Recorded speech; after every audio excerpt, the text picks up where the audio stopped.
S'il vous plaît, on vous souhaite la bienvenue à cette 4e édition de votre forum des journées des voix d'excellence. Monsieur le président fondateur du groupe Ilbilia, monsieur le directeur de l'enseignement supérieur du ministère de l'enseignement supérieur de la recherche scientifique et de la formation des cadres, monsieur le directeur général de l'ONICEP, monsieur le directeur général de Microsoft Maroc, mesdames et messieurs les vice-présidents, vice-doyens, directeurs et responsables des institutions partenaires, madame la déléguée de l'éducation nationale de Bensik Sidi Adman, chers parents, chers professeurs, chers élèves, honorables assistances. C'est toujours avec une joie immense que le groupe Ilbilia ouvre ses portes pour accueillir ses invités et partager avec eux, pendant les 2 jours que dure le forum des journées des voix d'excellence, le plaisir d'élaborer collectivement une action au profit des jeunes générations. La reconnaissance de notre institution est infinie pour les universités, grandes écoles, établissements supérieurs, lycées publics et privés, entreprises, intervenants, conférenciers, conseillers et coachs qui se mobilisent depuis la naissance de ce forum afin d'apporter aide et soutien à des centaines de jeunes bacheliers en phase de recherche et de prospection de leurs projets post-bac. Notre gratitude est également sans borne pour celles et ceux qui nous rejoignent pour assurer à cette 4e édition un nouveau souffle et lui donner plus d'envergure. De même, toute la gratitude du groupe Ilbilia va aux instances de notre ministère de tutelle, à l'Académie régionale de l'enseignement et de la formation en délégation du Grand Casablanca, qu'elles soient ici infiniment remerciées pour leur précieuse contribution et leur exemplaire accompagnement. Mesdames et messieurs, le groupe Ilbilia partage avec le ministère de tutelle, mais aussi avec le ministère de l'enseignement supérieur, le même souci et la même conviction que le chantier de l'orientation est un chantier stratégique dans notre pays, car il nous permet ensemble d'accompagner les futurs bacheliers pour les porter vers la réussite. Ce chantier nous interpelle tous, car nous savons qu'un futur bachelier bien orienté est potentiellement un étudiant capable de réussir son post-bac. Monsieur le directeur de l'enseignement supérieur au ministère, monsieur Bachir Kouhlani, à qui le groupe exprime toute l'étendue de sa gratitude et auquel, en votre nom, il présente ses vifs remerciements, va nous permettre de comprendre dans quelle mesure le travail sur la stratégie de l'orientation peut augmenter les chances des jeunes futurs bacheliers à mieux réussir leur avenir et leur enseignement supérieur. Monsieur le directeur, la parole est à vous, s'il vous plaît.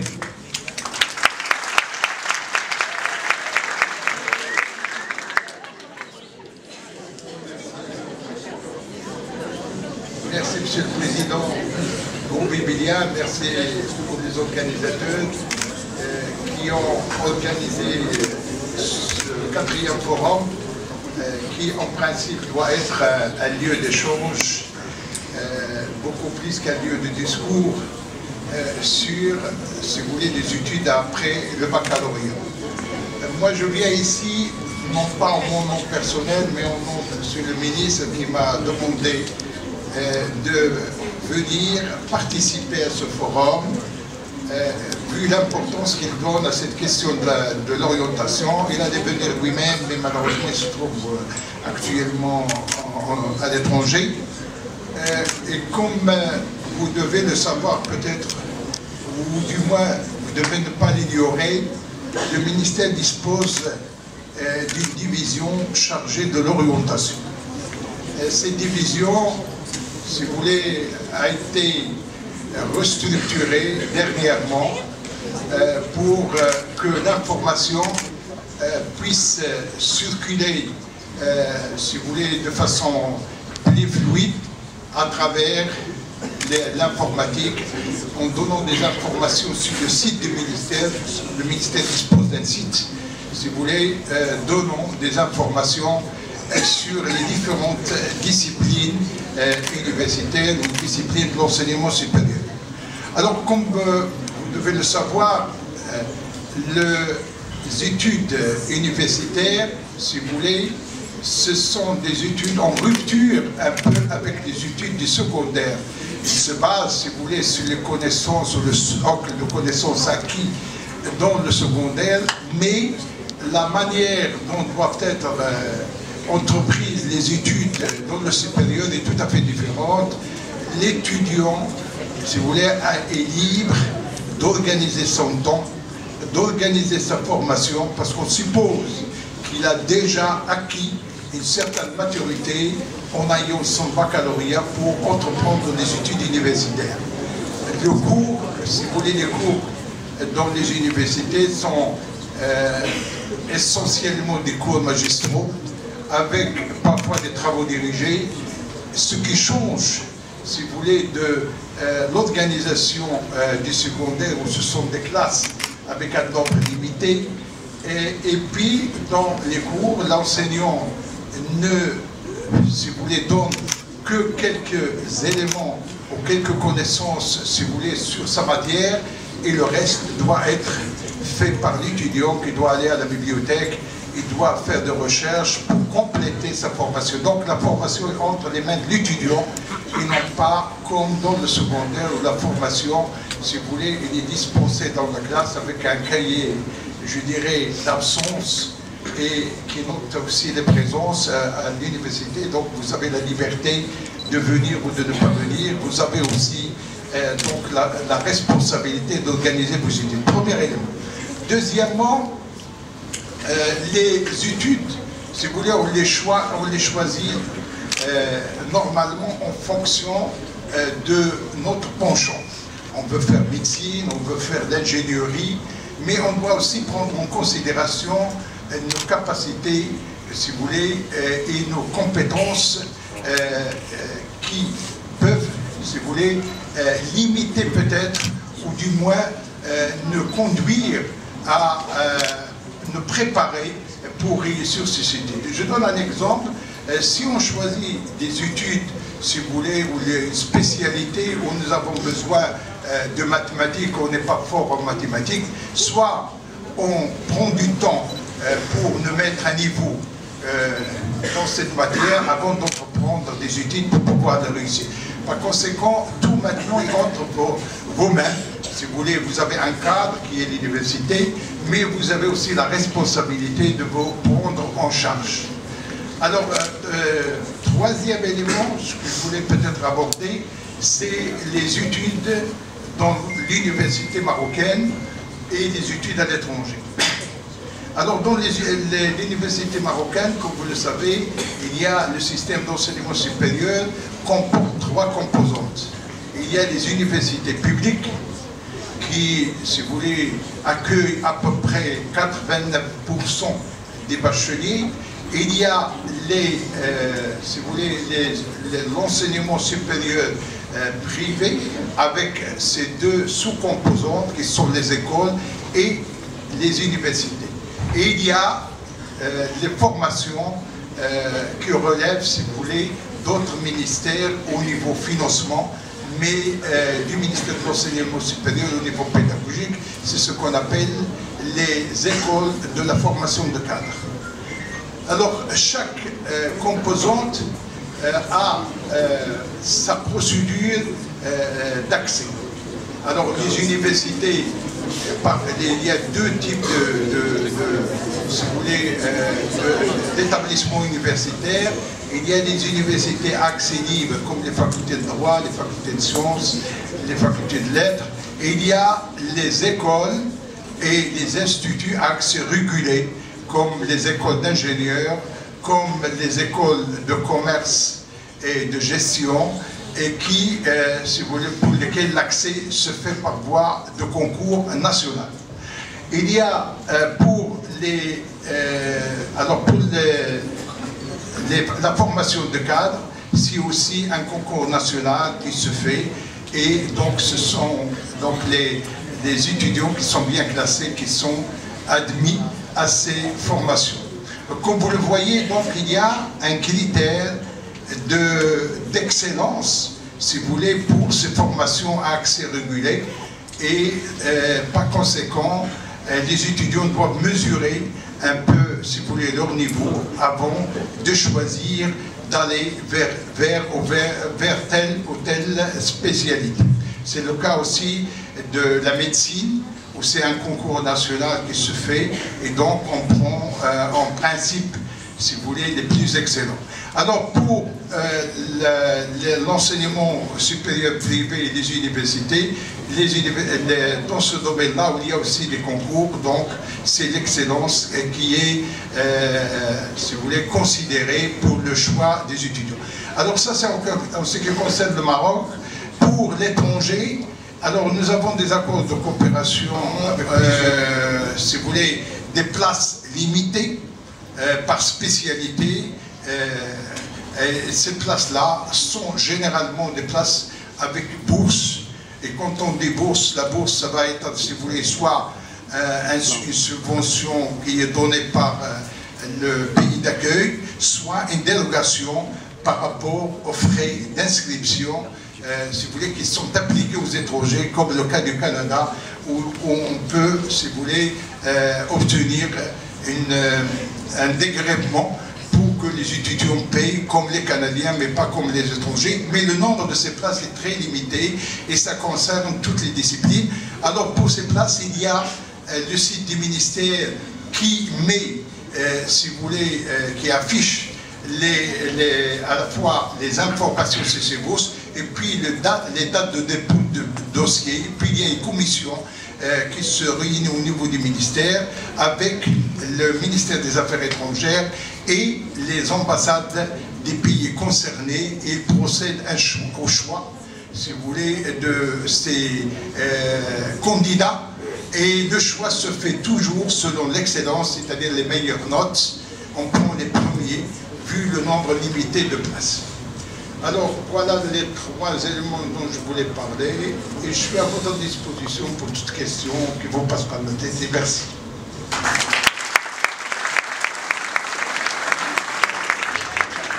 Merci beaucoup, Monsieur Bachir Kotlani, pour l'excellence de ces précisions.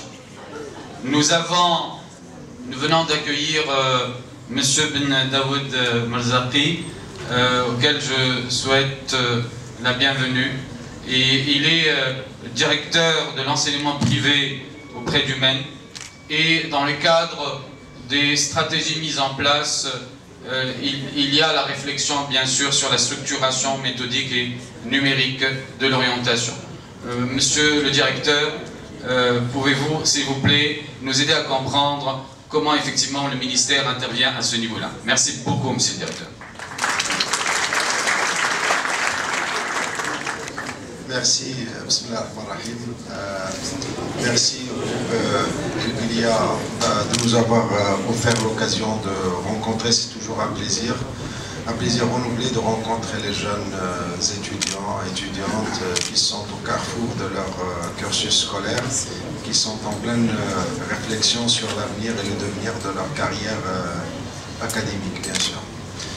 Moi, je commencerai pour souligner l'importance de cette rencontre, par rappeler quelque chose qui m'a énormément interpellé ces derniers temps. C'est après le discours du président français je l'ai dit d'ailleurs à quelqu'un il y a quelques jours, toute la presse a retenu, au lieu de débattre des aspects politiques, économiques qui ont bien sûr ponctué ce discours, ils se sont intéressés à un point très fort, celui de l'orientation dans les écoles françaises. C'est dire l'importance que revêt cette question, non pas seulement dans notre pays, mais également dans presque tous les pays. Je dirais également que l'orientation, c'est l'occasion qui est offerte à l'étudiant ou l'étudiante. Si le choix est correctement fait, d'aller parfois au-delà de ses capacités. Mais si le choix n'est pas fait d'une manière appropriée, je crois que c'est de là parfois que vient l'échec du cursus et de l'avenir d'un élève ou d'un étudiant. Cette rencontre, pour moi, revêt une importance capitale parce qu'elle apporte un complément à ce qui se fait au sein du ministère de l'Éducation nationale, au nom de tous les responsables du ministère et à leur tête le ministre de l'Éducation nationale et de la formation professionnelle, du ministre délégué, du secrétaire général, de toute l'équipe. Je salue les jeunes qui sont présents avec nous aujourd'hui pour assister à cette rencontre axée principalement sur l'orientation. Le ministère opère sur deux dimensions. La première dimension, c'est à travers ce qu'on appelle les CEO ou les orienteurs, pour ne pas dire les orientateurs, les cadres du ministère qui sont chargés de l'orientation et qui ont pour charge également de rencontrer les étudiants et les étudiantes pour répondre à leurs questions et également pour les aider à monter leurs projets. Et nous avons également une plateforme numérique qui aide les étudiants et les étudiantes qui accèdent pour faire le bon choix, parce que nous croyons qu'il n'y a pas de bons et de mauvais élèves, il n'y a pas d'excellents et de médiocres, mais il y a des élèves tout court, parce que toutes les théories psychocognitives maintenant qui traitent de cette question-là, elles s'entendent sur un point essentiel, c'est qu'il y a des intelligences multiples. Pour répondre à ces intelligences multiples, il faut qu'on fasse un choix. Et pour qu'on fasse le choix approprié, il faut qu'on soit aidé par les spécialistes en la matière. En l'occurrence, pour notre cas, en tout cas au ministère de l'Éducation nationale de la formation professionnelle, c'est les agents qui sont chargés, ou les cadres qui sont chargés de l'orientation des élèves. C'est très important de concevoir un plan, je dirais même un plan de carrière, même à votre niveau. Il est très important également que l'élève dispose d'un projet. Un projet pour son présent, bien sûr, mais également pour son futur, ce qu'il envisage de faire. Pour cela, il doit être assisté par des spécialistes. Aujourd'hui, on assiste également à l'émergence de pratiques innovantes, de nouvelles pratiques qui par le passé n'existaient pas de mon temps, qu'on appelle aussi coaching, qu'on appelle mentoring, qu'on appelle monitorat, un certain nombre de choses. Donc ceci pour souligner toute l'importance de ces rencontres qui viennent en appoint de ce qui se fait sur le plan strictement administratif, à savoir l'accompagnement des étudiants et des étudiantes par le biais des agents, des cadres de l'orientation. Donc il est très important, comme disait, je crois c'est Montaigne qui l'a dit, ce qui se conçoit bien, c'est ce qui se conçoit clairement, ou ce qui se conçoit bien s'énonce clairement. Donc il en va de même également pour la conception ou au niveau du plan, au niveau du projet que vous comptez mettre en œuvre lors de vos études supérieures. Pour notre part, au ministère de l'Éducation nationale, nous travaillons sur la diversification de l'offre parce que nous considérons que tous les élèves sont bons. Mais encore faudrait-il qu'on soit là pour répondre à tous les besoins.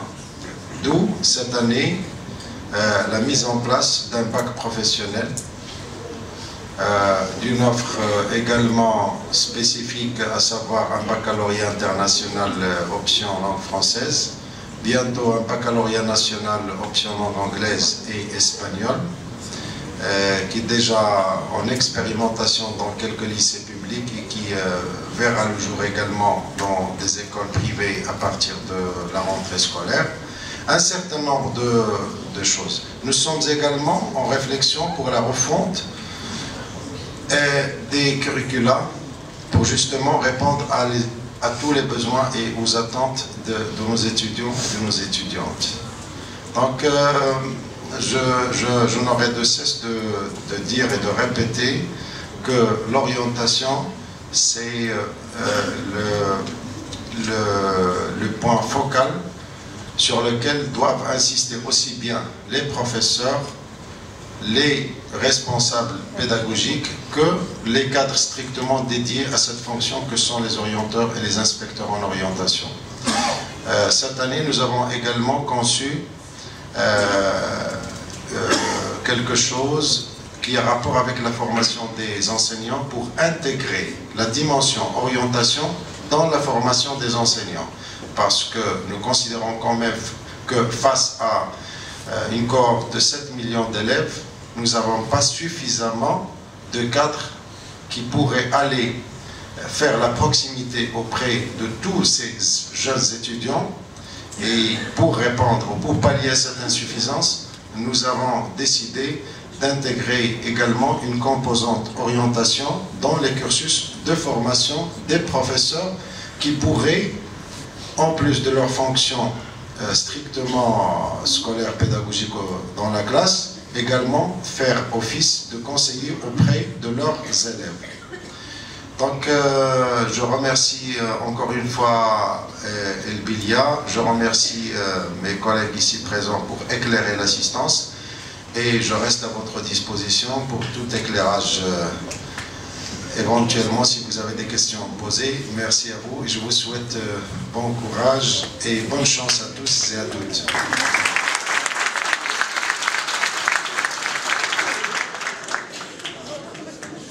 Merci beaucoup, Monsieur le Directeur, pour la pertinence de cette réflexion sur la philosophie de l'orientation, sur ses valeurs et sur ses finalités.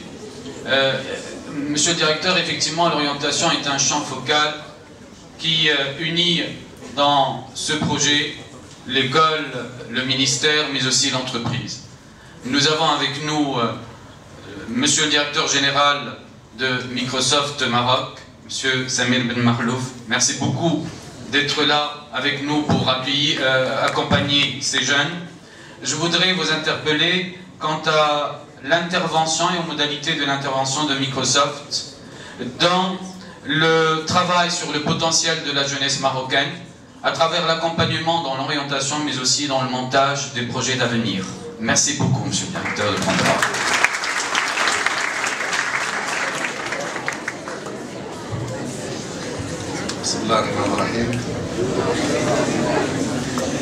Je vais commencer tout d'abord par vous poser une petite question. Combien parmi vous ont un ordinateur, un PC, un laptop?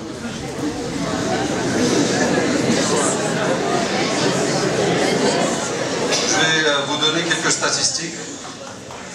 En Afrique, l'Afrique c'est le continent, il y a aujourd'hui le plus de croissance. Dans les 10 prochaines années, il y aura à peu près 70 millions d'emplois qui vont être créés. Okay. Le seul problème, c'est qu'il y aura entre 170 millions et 200 millions de jeunes qui vont atteindre l'âge de l'emploi. Ça veut dire aujourd'hui, on sait très bien qu'on a un gap de 100 à 130 millions de jeunes qu'il faut qu'ils trouvent de l'emploi. Pas nécessairement dans une industrie normale, agriculture, industrielle, mais plutôt il faut qu'on les insère dans l'économie du savoir, dans l'économie du service. C'est là où il y a la plus grande progression, c'est là où on peut insérer un grand nombre de jeunes africains. L'éducation est en train de se transformer. elle est en train de se transformer parce que les outils ont changé. Les outils d'hier ne sont pas ceux d'aujourd'hui.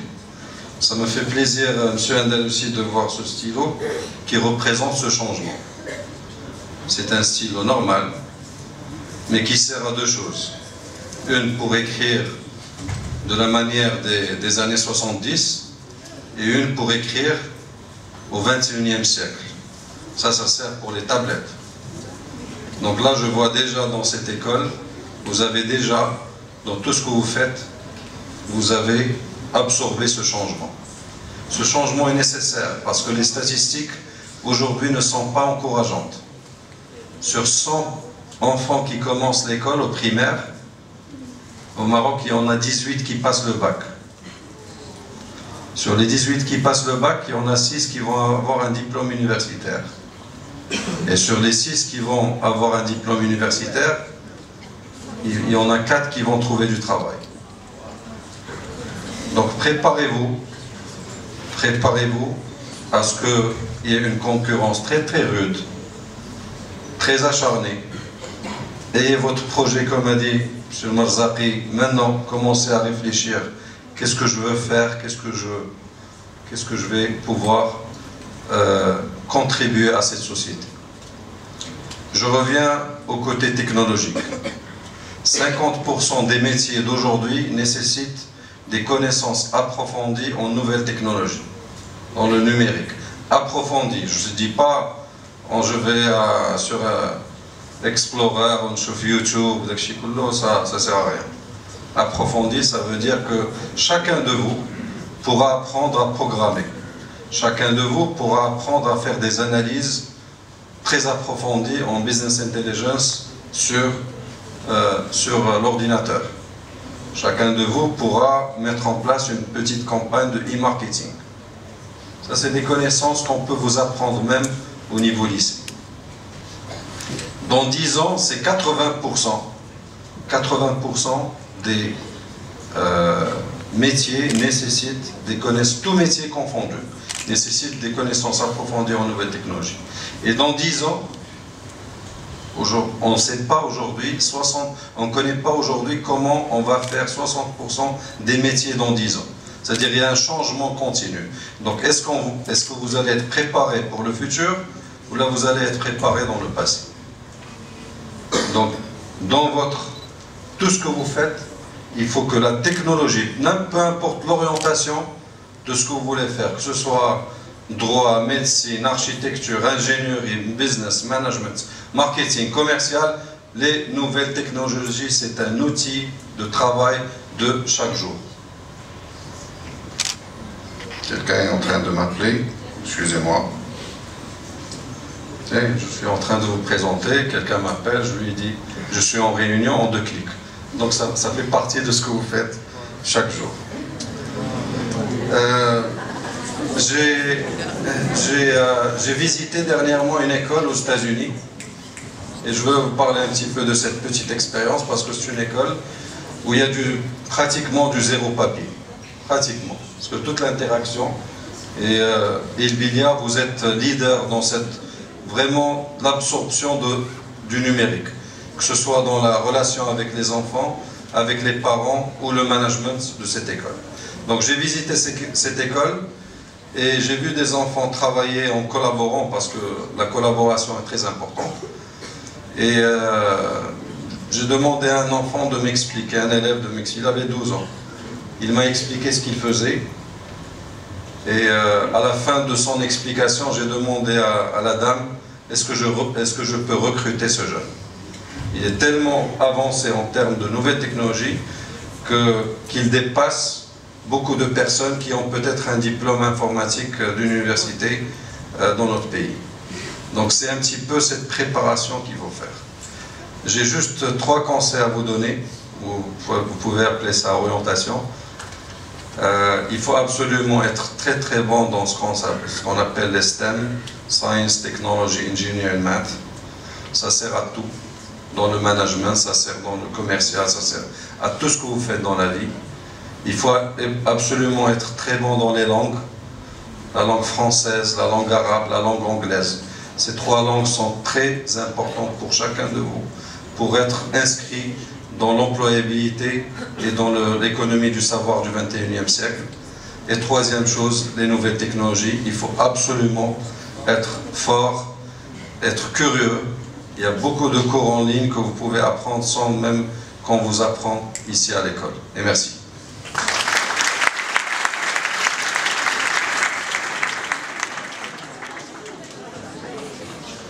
Merci beaucoup, Monsieur le Directeur Général, pour cet apport concret, précis et très pragmatique. Mesdames et Messieurs, le groupe Ilbilia, depuis le début de cette belle aventure que sont les Journées des Voies d'Excellence, a voulu élargir les champs d'action des futurs bacheliers en leur offrant la possibilité de profiter de l'expertise de partenaires internationaux. C'est pour cette raison que cette année, il a invité l'ONICEP, qui est une institution notoire et pionnière dans l'univers de l'orientation en France. Je vous demande donc d'accueillir et d'applaudir nos très chers invités, représentés effectivement par M. Georges Assalaf en sa qualité de directeur général, composé de M. Bernard Bonnet, directeur des projets UNICEF, et Mme Boscato, directrice de CEO et responsable du réseau Euro Guidance. Mesdames et Messieurs, avec M. Georges Assalaf, directeur de l'UNICEF, nous allons réfléchir ensemble sur la nécessité d'une ingénierie éducative pour l'orientation. M. Georges Assalaf, la parole est à vous. Merci beaucoup. D'abord, bonjour à toutes et à tous. Je voudrais remercier les responsables du groupe Ilbilia de nous avoir invités. Je voudrais remercier aussi toute l'assistance et les directeurs généraux qui sont présents ici aujourd'hui. Et je voudrais essayer de vous faire partager un peu l'expérience que nous avons en France sur la question de l'orientation. Tout à l'heure, je dirais que notre maître de cérémonie a parlé de chantier d'orientation. Et votre langue est un tout petit peu fourchée parce que vous avez dit sans chantier de l'orientation. Et l'orientation, ce sont des sentiers. Vous aviez raison. L'orientation, c'est un grand chantier. Mais chaque parcours, c'est un sentier qu'il faut construire. Merci. Donc je vais essayer de vous présenter un peu la problématique qui est la nôtre en France, en essayant de dédramatiser les choses importantes qui vous ont été dites, parce que vous avez raison, messieurs, tous les trois.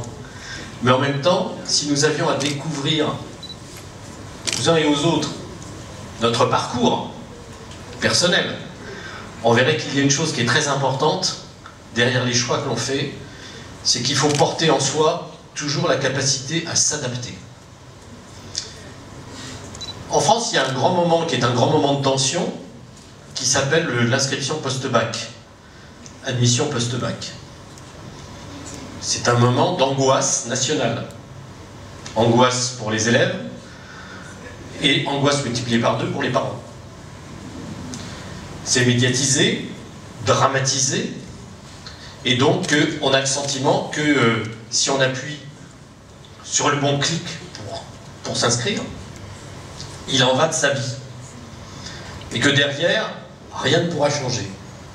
Rien n'est intangible. Et si on avait à décrire nos parcours, je dirais que ce qui est intéressant, c'est qu'on est bien rentré par une porte, mais finalement on a cheminé dans des temps d'entrement différents. À votre âge, si on m'avait dit un jour tu seras directeur général de l'ONICEP, ma foi, j'aurais été très surpris de dire, en appuyant sur le bouton de mon parcours, je vais devenir directeur général de l'ONICEP. À votre âge, si on m'avait dit, pardon, un jour tu seras professeur agrégé, j'aurais dit, c'est pas le bouton sur lequel j'appuie. À votre âge, si on m'avait dit un jour, tu seras inspecteur général de l'administration de l'éducation nationale et de la recherche, encore une fois, je ne sais pas sur quel bouton il aurait fallu appuyer. En tout cas, ce qui m'a toujours déterminé, c'est que j'ai toujours considéré qu'il fallait s'adapter. J'ai quelque chose que je dis à mes enfants, 3 règles. Et ça vous concerne. Pour cheminer sur le sentier et de l'orientation et après de sa vie, première règle, il faut bien faire. Toujours bien faire. Deuxième règle, il faut faire encore mieux. Troisième règle, il faut toujours chercher à faire encore mieux. Donc votre chemin, et les directeurs l'ont dit d'une certaine manière, il est entre vos mains. C'est-à-dire que vous allez passer par une porte, chacun passera par une porte différente, mais derrière le chemin, le sentier, c'est vous qui le construirez.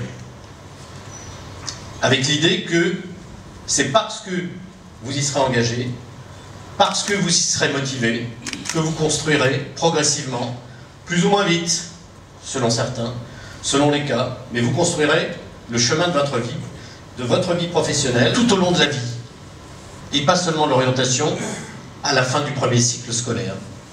C'est bien dans cette démarche qu'il faut s'inscrire. C'est la raison pour laquelle nous avons aujourd'hui, dans un univers qui est incertain, complexe, hein, le directeur général de Microsoft vous l'a dit, l'Afrique crée des emplois, c'est aujourd'hui une zone en développement, qui sera en développement dans les 10 prochaines années. Pour autant, elle ne créera pas assez d'emplois pour ces jeunes. Mais en même temps, il faudra y trouver sa place. Ça veut dire qu'il faudra construire son chemin tout au long de sa vie. Et pour ça, on a besoin d'outils. Et en France, il se trouve que nous avons, il y a 2 ans, nous avons une priorité du gouvernement qui a été affichée par le ministre de l'Éducation nationale, qui était à l'époque en charge de notre ministère, Vincent Peillon, et qui a considéré qu'il fallait introduire le numérique dans le système éducatif. Non seulement sur la question de la pédagogie, comme un outil à la fois qui remplace le stylo, qui l'accompagne, qui demain le dépassera, et en même temps comme un outil qui n'est pas seulement dédié à l'enseignement, dédié au champ disciplinaire, mais un outil qui est dédié aussi à la réflexion, à la connaissance du monde, à la connaissance des métiers, à la connaissance des parcours, et donc à la construction de son sentier d'orientation. C'est ce cheminement qui a été introduit en France à l'éducation nationale à travers ce que nous avons appelé le numérique dans le système éducatif. C'est une priorité dans le cadre de la loi de la refondation de l'école qui a été votée il y a 2 ans. Cette loi, elle nous a apporté un service public du numérique éducatif, c'est-à-dire qu'on a décidé d'introduire massivement les nouvelles technologies pour rentrer, comme cela a été dit, dans l'économie de la connaissance et de s'appuyer sur tous ces nouveaux outils pour pouvoir à la fois apprendre, à la fois se tester, à la fois vérifier, à la fois progresser, à la fois connaître et à la fois faire des choix. Donc, nous avons inscrit le numérique dans les enseignements, nous avons inscrit le numérique dans les écoles supérieures du professorat, pour que les enseignants puissent mieux maîtriser ces technologies. Nous avons même créé une direction du numérique au ministère, et du numérique pour l'éducation, c'est-à-dire dans l'ensemble du champ qui concerne nos activités. Il y a un plan qui a été lancé, plan 2013-2017, qui est un plan de financement, qui est un plan d'équipement, et en même temps qui est un plan d'accompagnement et de compréhension et d'enrichissement pour acquérir un certain nombre de compétences. Dès la rentrée 2013, nous avons mis en ligne un certain nombre d'outils, de ressources pour des élèves, pour des parents, pour les enseignants. À l'UNICEP, nous avons développé toute une série d'outils parallèles. Donc je n'insiste pas sur ces tableaux, ils vous seront sans doute diffusés. En tout cas, ce qui est intéressant, c'est que ça fait réseau pour l'ensemble du système éducatif en France, puisque à partir de ces orientations politiques, on a décidé que le numérique irait jusqu'au collège, à l'école primaire, et donc on a commencé par centrer une partie des investissements dans les collèges, avec l'idée de collèges connectés, c'est-à-dire des collèges qui donnent accès à des systèmes numériques, mais des systèmes numériques qui sont dédiés à l'éducation, et donc chaque élève va être doté d'une capacité sur un ordinateur à trouver un ensemble d'informations et à capitaliser une partie de ces informations sur un propre compte. Nous sommes en train de développer ce système qui permet à chacun finalement d'avoir sa base de données sur Internet à travers le système éducatif et qui permet de capitaliser un certain nombre d'informations sur son espace de travail. Pourquoi est-ce que nous en sommes venus là? Parce qu'il y a des pratiques nouvelles aujourd'hui que l'on observe, qui sont très importantes et qui se développent en termes d'usage. Vous avez dit tout à l'heure, monsieur le directeur, vous avez dit que les jeunes, vous en avez rencontré un de 12 ans, qui connaissait très bien un certain nombre de choses, qui savait très bien se débrouiller. Je me souviens d'avoir assisté un jour à une conférence avec Michel Serres, qui est un philosophe français, et qui expliquait que le numérique, c'était aussi important que la révolution de Gutenberg. C'est-à-dire que c'était aussi important que l'imprimerie. Vous savez qu'autrefois, on calligraphiait à la main, et les ouvrages étaient limités, puisqu'il fallait une vie pour écrire un texte qui faisait ouvrage. À partir du moment où on a développé l'imprimerie, et Gutenberg a contribué, je dirais, à cette découverte, on a pu multiplier le savoir écrit et le transmettre. Mais en même temps, en multipliant le savoir écrit, en le diffusant, on l'a concentré dans des bibliothèques. Et pour aller chercher le savoir, il fallait aller jusqu'à la bibliothèque, qui était le lieu sacré du savoir. Aujourd'hui, avec le numérique, c'est le savoir qui vient jusque chez vous, sur votre écran. C'est une vraie révolution, c'est une révolution conceptuelle. Et l'importance que l'on voit avec le numérique, c'est que non seulement le savoir vient chez soi, mais c'est la multiplicité des savoirs qui viennent chez soi. Et avec le développement des moteurs de recherche, c'est la multiplicité de la combinatoire des savoirs que l'on peut construire. Et là, on a une vraie révolution qui est extrêmement importante. Et il faut pouvoir gérer aujourd'hui cette révolution. Et si on compare l'approche informatique que j'ai connue dans mes études universitaires et l'approche que vous avez aujourd'hui, on rentre dans la logique de ce qu'a dit M. Ben Marcouf tout à l'heure. C'est-à-dire que un adulte va expliquer à un enfant comment fonctionne l'informatique. Il va lui dire, je vais t'expliquer qu'est-ce que c'est que l'informatique. Et un enfant va prendre une souris, ou avec son doigt, et il va expliquer comment ça marche. Et on n'est plus du tout dans la même approche. Nous avions une approche qui était une approche très formelle, très théorique. Les jeunes, vous en particulier, et vos plus jeunes derrière, auront une approche pragmatique de l'informatique. Et dans leur approche pragmatique, de savoir jouer avec la souris, ils pourront écrire aussi à côté de la souris, et ils pourront programmer, et ils pourront faire un certain nombre d'autres choses, parce que, à côté de l'alphabet qu'ils apprendront pour écrire, ils apprendront aussi l'écriture, qui leur permettra de développer toute une série d'informations, de multiplier la connaissance, et de multiplier la capacité à diffuser la connaissance. Et aujourd'hui, ce sont bien ces, je dirais, ces savoirs, ces usages, ces pratiques qui se développent. Quand on cherche de l'information, aujourd'hui, on va de moins en moins dans une bibliothèque, surtout quand elle est loin de la maison, mais on s'installe derrière l'ordinateur si on est connecté chez soi, et on va chercher l'information. C'est un usage qui se développe très massivement.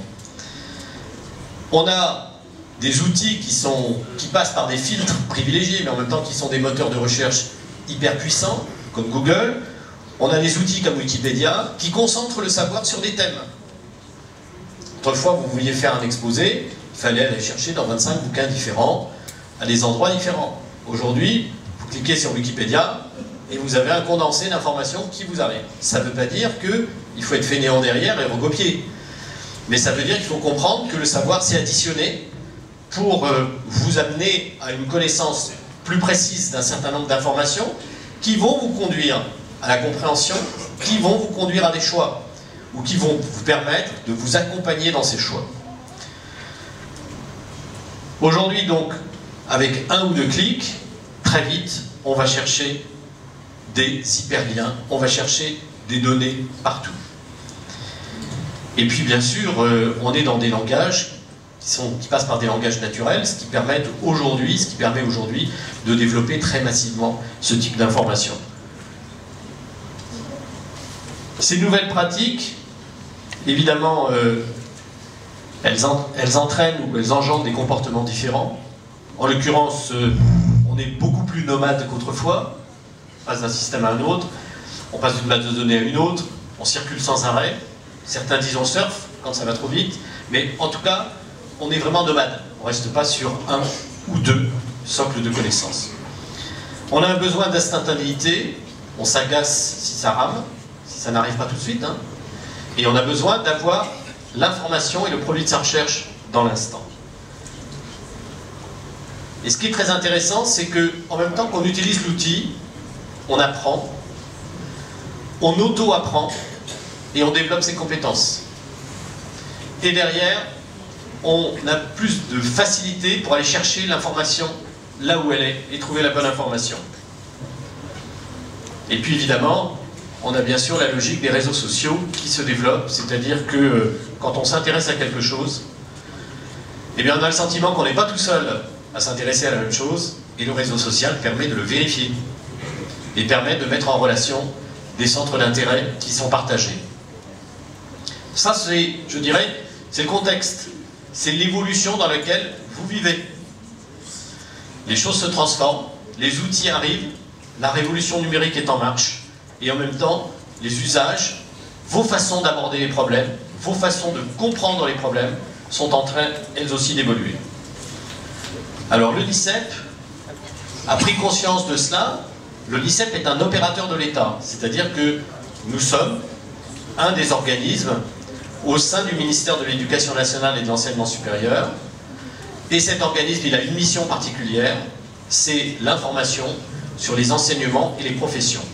D'où Office national d'information sur les enseignements et sur les professions.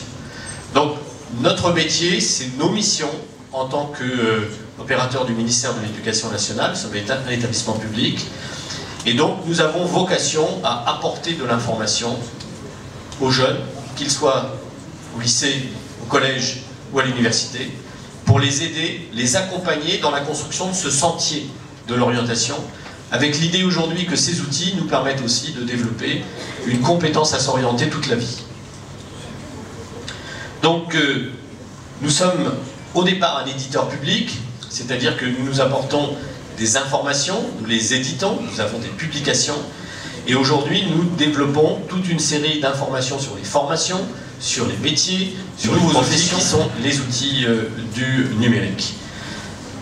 Cet établissement, j'appelle ça une grosse PME, puisque notre établissement comprend 550 personnes sur le territoire national. C'est donc déjà un opérateur conséquent. Nous avons 29 entités, 28 délégations régionales et une structure centrale qui est sur Paris. Et donc c'est un établissement qui irrigue le système d'information sur l'orientation à travers tous les établissements. Et nous sommes liés ou articulés très étroitement avec les services des rectorats à travers la combinatoire entre les gens qui sont à l'UNICEP et les gens qui sont dans les services d'information et d'orientation du rectorat. Nous avons une pratique, je dirais, de perméabilité entre les deux et de complémentarité dans nos travaux. Notre objectif, qui est assigné dans nos textes, mais aussi dans la loi de refondation de l'école, c'est démocratiser l'accès à l'information sur les métiers et les formations, parce qu'il faut favoriser les choix de parcours en vue d'une insertion professionnelle. On a toujours bien en tête l'idée que vous êtes dans un chemin aujourd'hui qui a pour finalité de rentrer dans la vie professionnelle. Et notre métier, notre mission, c'est de vous accompagner jusqu'à cette vie professionnelle. Mais comme je vous l'ai dit, les outils numériques nous permettent d'aller au-delà dans notre approche pour que les outils, les savoir-faire, les compétences que vous allez acquérir puissent vous servir tout au long de votre vie. Je reviens sur un paradoxe. Je pense qu'il est vrai au Maroc comme il est vrai en France. Je vous ai dit, j'ai commencé par là, que c'était un grand moment de tension nationale en France. C'est je dirais, un moment de drame, l'inscription post-bac. Parce qu'on a le sentiment que la porte par laquelle on va passer est la porte définitive.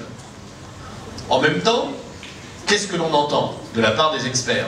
J'ai la faiblesse de croire que je suis un expert en la matière, puisque j'ai pendant 7 ans présidé un groupe national sur la prospective des métiers et des qualifications. Et bien ce qu'on apprend et ce que l'on dit en tant qu'expert, c'est que les jeunes d'aujourd'hui seront appelés à changer de métier 5 à 10 fois dans leur vie professionnelle. Ça veut dire que la porte par laquelle on va rentrer, finalement, va nous ouvrir des chemins, mais qu'ensuite, chaque étape, c'est nous, chaque individu, soit avec son engagement, sa capacité à s'adapter, qui construira l'étape suivante. Et donc, il ne faut pas considérer que c'est fermé. Il ne faut pas considérer que c'est définitif, y compris pour des professions qui sont réglementées. Combien de jeunes j'ai rencontrés qui sortaient avec une filière littéraire et qui, 15 ans, 20 ans après, se sont engagés dans des études de médecine. Parce qu'ils avaient considéré qu'à un moment donné, il fallait évoluer, qu'ils avaient une vocation ailleurs, ça ne les a pas empêchés de réussir. Donc, on en rencontre, on en voit, évidemment, c'est pas la masse, mais ça veut dire qu'à un moment donné, c'est l'engagement personnel qui fait votre chemin.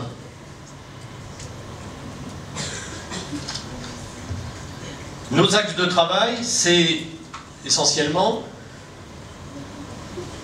de passer d'une offre d'information à une personnalisation de la réponse à votre demande. C'est le chemin que nous prenons aujourd'hui à l'UNICEF. En tant qu'éditeur, nous publions des informations.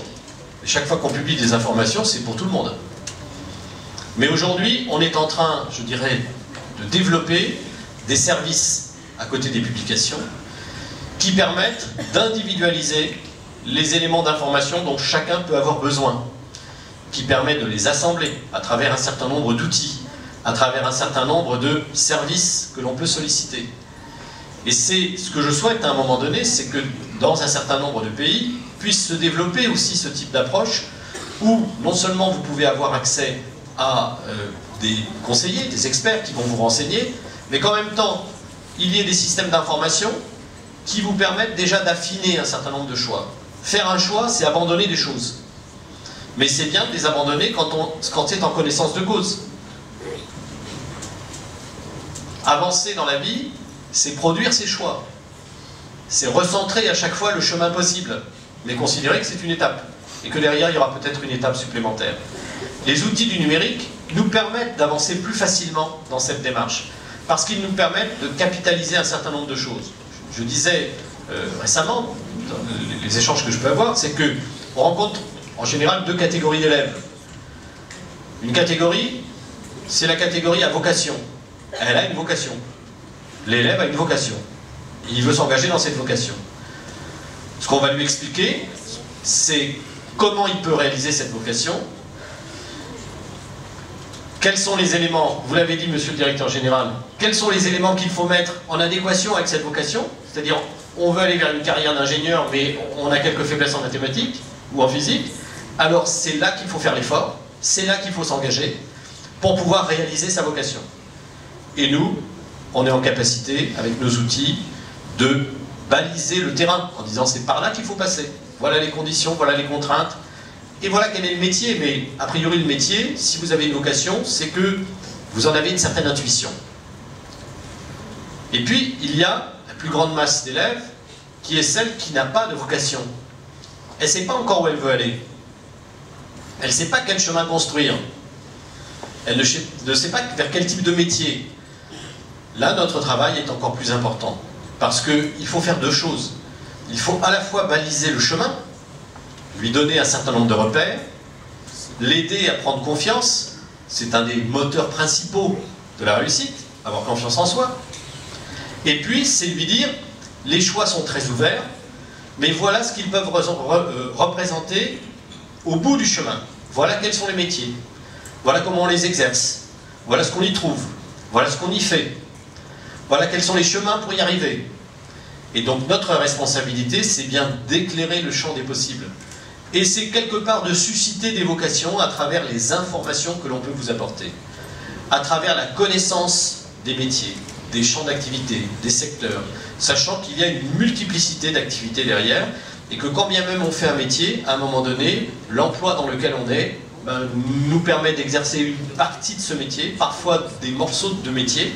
En tout cas, il n'y a pas de coïncidence forcée entre le cadre d'emploi, l'emploi que l'on a et le métier, mais en tout cas, on sait qu'on a construit, on a fait cette démarche, cet engagement vers la perspective d'études plus ou moins longues, avec une finalité derrière qui est de s'insérer. Et encore une fois, ne jamais désespérer, l'insertion n'est pas définitive, surtout quand on s'insère à 20 ans, à 18 ans ou à 25 ans.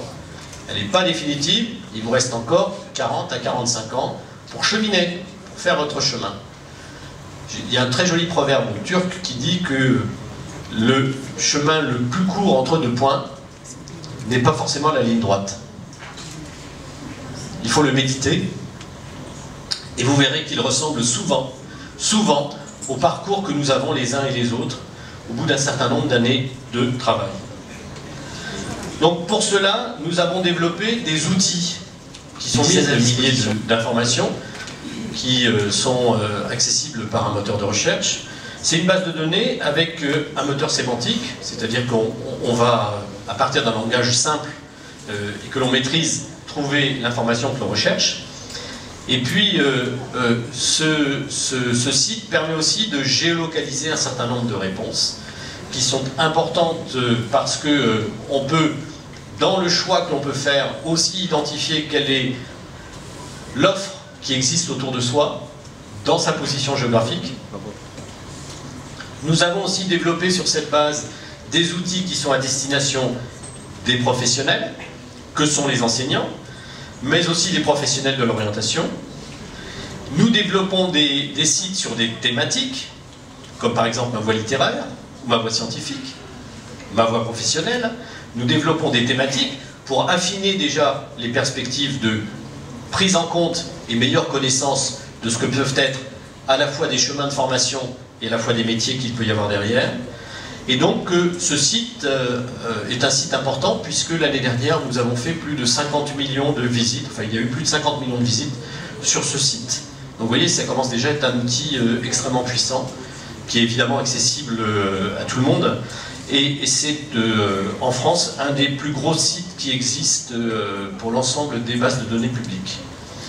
Donc l'audience est très importante et de plus en plus sur ce site, nous sommes dans une logique de personnalisation de réponses. Et nous avons développé des accès spécifiques. Par exemple, nous avons mis en place un site qui est dédié à l'orientation en ligne. Il y a un site qui est dédié au stage, à la recherche de stages en ligne. Il y a aussi, malheureusement, un certain nombre de jeunes qui ont décroché du système scolaire.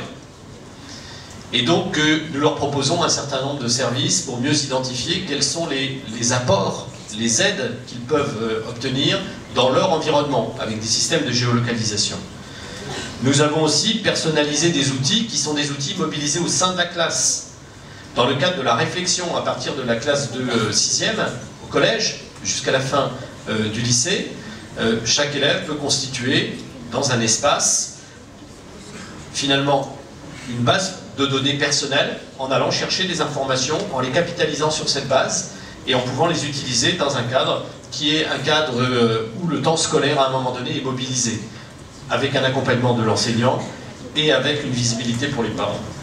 Donc ce sont des sites que l'on a développés, qui sont aujourd'hui très performants. Nous avons aussi par exemple donc le site dont j'ai parlé qui s'appelle Mon orientation en ligne. Alors c'est un site qui est très particulier parce que l'année dernière nous avons eu plus de 500 000 demandes sur ce site et nous avons produit plus de 200 000 réponses. Ce sont des réponses qui sont personnalisées. Nous avons une question et il y a 50 conseillers experts qui répondent à ces questions. Et ils répondent par 3 voies. Il y a 3 possibilités, le téléphone, le mail et le chat. Ce qui est très intéressant, c'est que ça conforte les usages qu'on a évoqués. Téléphone, c'est 10 à 11% des sollicitations sur le site. Je vous dis 500 000 sollicitations l'année dernière. Le chat, 79%. Le mail, vous voyez, il reste à peu près 12% ou 13%. Ce qui signifie que nous avons aujourd'hui 10%. Nous avons aujourd'hui des pratiques, des usages de jeunes qui sont extrêmement développés. Et donc il faut prendre en compte ces pratiques. Et il faut leur donner la possibilité, je dirais, de développer ces usages. Donc par chat, on répond à un certain nombre de questions, d'interrogations. Et ce qui est très intéressant quand on examine, au-delà des questions, les personnes qui contactent ce service, on voit que ce ne sont pas seulement les élèves de terminale, loin de là. Beaucoup d'élèves de lycée à partir de la seconde. Beaucoup d'élèves du collège à partir de la 5e. Mais aussi des demandeurs d'emploi qui nous téléphonent parce qu'ils ne trouvent pas d'informations. Et il manque, je dirais, d'informations autour d'eux pour se réinsérer. Donc on voit qu'on répond bien à la fois à l'orientation qui a été donnée par le ministre et à la fois à notre mission qui est de personnaliser le plus près de la demande la réponse. Parce qu'on a besoin, à un moment donné, d'être rassuré sur le fait qu'on répond bien à notre question personnelle. C'est le sens, je dirais, de notre développement aujourd'hui. Alors, nous avons des publications, qui sont des publications avec beaucoup d'éditorial. Ces publications, qui sont traditionnellement sur papier, sont en train d'évoluer. Du papier vers aussi le web. D'abord, c'est l'accessibilité à ces informations sur Internet. On peut avoir les informations via le net. Mais demain, dès 2015, nous avons aussi des extensions de publications sous forme numérique. Avec la possibilité, quand vous ouvrez un livre, d'aller sur le net avec le livre, mais de vous connecter après sur des bases de données, d'aller chercher des films vidéo pour éclairer ce que vous êtes en train de lire, etc. etc. Et après-demain, d'avoir de l'interactivité à partir de ces données. Ce sont des développements que nous sommes en train de mettre en place. Nous sommes en train aussi de développer des outils virtuels. Ici, c'est exceptionnel. Vous avez un temps fort de l'orientation. Ce qui est encore plus exceptionnel, c'est que on puisse organiser cela dans tout le Maroc. Mais on voit bien que physiquement, c'est pas possible. Nous sommes en train de développer l'idée de salon virtuel. C'est-à-dire que ça se passe dans un endroit, mais que toutes les villes de France peuvent y accéder à cet endroit, dans le même temps. Et non seulement la salle peut poser des questions, mais aussi ceux qui sont à l'autre bout du Maroc ou à l'autre bout de la France. Il y a un modérateur et on a des questions. On a développé cette année un salon virtuel pour les enseignants. Parce qu'ils sont souvent en manque d'outils, en manque d'expérience, en manque de compétences pour accompagner les élèves dans le cadre de la réflexion sur l'orientation. Pour 95 à 98% des enseignants, ils sont rentrés un jour dans l'école, ils y sont toujours. Ils ne sont jamais sortis de l'école, en réalité. Donc, le champ qu'ils connaissent particulièrement bien, c'est celui de l'école. Et celui du monde extérieur qui bouge, qui se transforme sans arrêt, c'est plus compliqué. Donc, comment aider les élèves à mieux le comprendre? Ce sont des outils que nous apportons à travers ces salons virtuels qui se développent aujourd'hui et pour lesquels nous développons toute une méthodologie. Enfin, je voudrais terminer par un outil que nous sommes en train de développer qui, je vais y arriver, le voilà, qui s'appelle Mon orientation augmentée. Alors, on est là, je dirais, en plein cœur de la problématique du numérique. Dans le cadre de nos objectifs, c'est-à-dire accompagner le jeune dans la construction sur son sentier d'orientation pour qu'il acquiert des compétences à s'orienter toute la vie. Mon orientation augmentée, c'est un dispositif qui consiste à donner l'accès à un jeune dans un établissement scolaire à son double. Il crée, à partir de son avatar, il crée son double. Et ce double devient le navigateur dans les systèmes d'information. Donc, le double, si l'élève est peu intéressé, muet, le double va taper sur l'écran en lui disant « il faut que tu t'intéresses à ces questions ». Il ne faut pas attendre d'arriver en terminale pour t'interroger sur l'orientation. Donc, qu'est-ce qui t'intéresse? Quelles sont tes affinités? Qu'est-ce que tu aimes faire? Et à partir de là, Bernard Bonnet vous en reparlera cet après-midi, son avatar va aller chercher dans les systèmes d'information un certain nombre d'éléments, en lui disant « intéresse-toi à ça, regarde cela, dis-moi ce que tu en penses ». Et le double va être en interaction avec le jeune. Ce double doit l'accompagner du collège jusqu'à la fin du lycée, peut-être après dans l'enseignement supérieur. En tout cas, il sait qu'il n'est pas seul, qu'il a son avatar, qui va aller lui chercher les informations, les bonnes informations, qui va les capitaliser, qui va les stocker, qui va lui dire parce que tu t'intéresses à ça, ben j'enrichis ton profil. Allez, je dis que dans ton profil, ça t'intéresse davantage. Donc, comme tu sais toujours pas où tu veux aller, ce que tu veux faire demain, je vais aller chercher d'autres informations. Et puis, tu n'es pas seul à être dans cet état d'esprit, d'incertitude. Sache que autour de toi, dans ton quartier, dans ta ville, il y a X personnes qui sont dans la même situation, qui ont à peu près les mêmes centres d'intérêt, mais qui ne savent pas. Donc peut-être que je peux vous mettre en contact. Et peut-être que s'il y a quelque chose qui vous intéresse, ben, il y a bien une entreprise qui dira « Moi, je cherche à faire connaître mon métier, mes métiers. Moi, je cherche à recruter. Ben, on va vous donner des informations. » Et donc ce système, qui va être un système basé sur l'intelligence artificielle, est en capacité d'interagir avec le jeune sans arrêt et de l'accompagner pour construire un certain nombre de choses. Ça ne veut pas dire qu'il fait abstraction de l'humain. Ça ne veut pas dire qu'il fait abstraction du conseiller. Mais le conseiller peut, avec le jeune, à ce moment-là, s'appuyer sur quelque chose de plus tangible, de plus construit que le fait qu'on arrive d'un jour devant un conseiller en disant « je ne sais pas quoi faire ». Là, je ne sais pas quoi faire, mais finalement, il y a plein de choses que j'ai regardées et éliminer un certain nombre de possibilités, éliminer un certain nombre de sentiers, c'est commencer à faire des choix.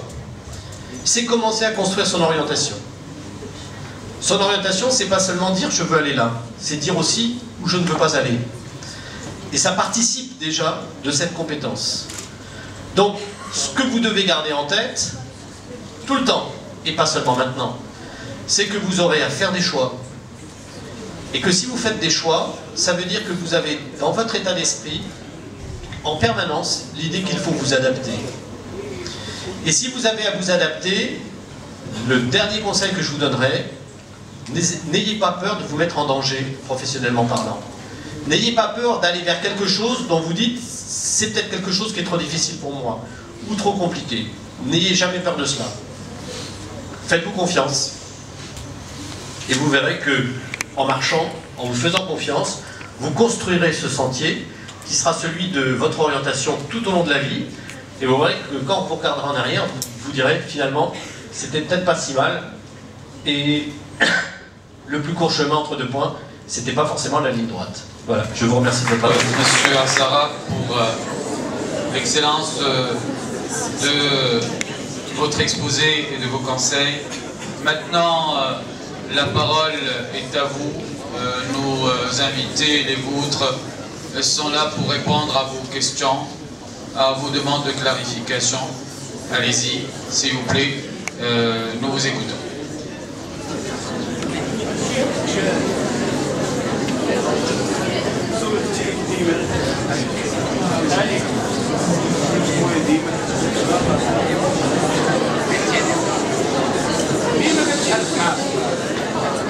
Merci de présenter mes vifs remerciements à tous les intervenants. J'ai deux questions. La première elle est pour M. Georges Salab. J'ai une grande curiosité pour cette application dans l'orientation augmentée. Alors la première question, est-ce que on peut la conseiller à des collégiens ou à des lycéens, parce que je vous ai entendu parler d'un parcours, d'un double numérique peut-être qui va accompagner l'élève depuis le collège peut-être jusqu'au baccalauréat. Et la deuxième question, est-ce qu'avec de telles applications, est-ce que vraiment on peut personnaliser l'orientation de l'élève? Est-ce qu'il suffit de se mettre devant son PC pour profiter d'une orientation réussie? La deuxième question elle est pour M. Bendaoui. Alors, est-ce qu'on peut espérer au Maroc un jour voir un petit peu l'expérience de l'ONICEP se reproduire chez nous, avec soi-disant l'infrastructure et difficultés de financement concernant le matériel informatique, surtout dans les lycées publics. Merci beaucoup.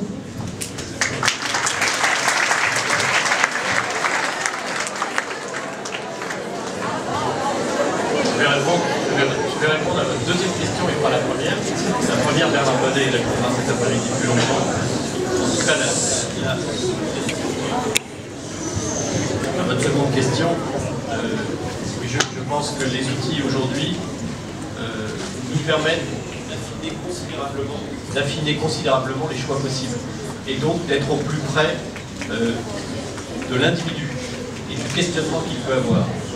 À un moment donné, ça ne fait pas abstraction, comme je l'ai dit, de l'humain, de la rencontre. Ça ne fait pas abstraction du conseil que l'on peut avoir de la part de quelqu'un qui est expert dans le domaine. Mais en tout cas, ça permet déjà d'affiner considérablement les possibles.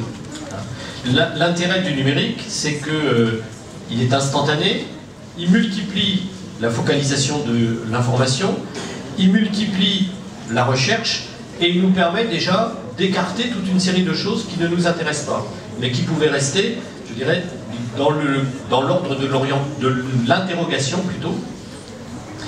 Et faire un choix à un moment donné, c'est finalement écarter toute une série de possibles.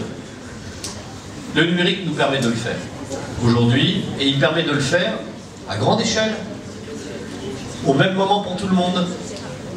Et donc, il n'a pas, je dirais, c'est un outil très démocratique pour cela, parce que si on permet la connexion à un jeune et l'accès à l'Internet, finalement, c'est une forme de démocratisation de l'accès à l'information qui est quelque chose de très important dans le paysage aujourd'hui, parce qu'il permet d'améliorer les chances de chacun de construire son parcours de formation et de bien préparer sa vie professionnelle. Donc je pense que c'est un outil de masse qui est totalement exceptionnel. Nous ne pouvons pas être dans tous les salons de France en même temps. Nous ne pouvons pas physiquement être sur tout le territoire. Si nous faisons un salon virtuel pour les enseignants, ça permet à tous les enseignants de se connecter et à partir d'un seul endroit, finalement, de rentrer en interaction, de rentrer en discussion, en échange avec tout le monde. Et ça, c'est l'outil numérique qui nous le permet.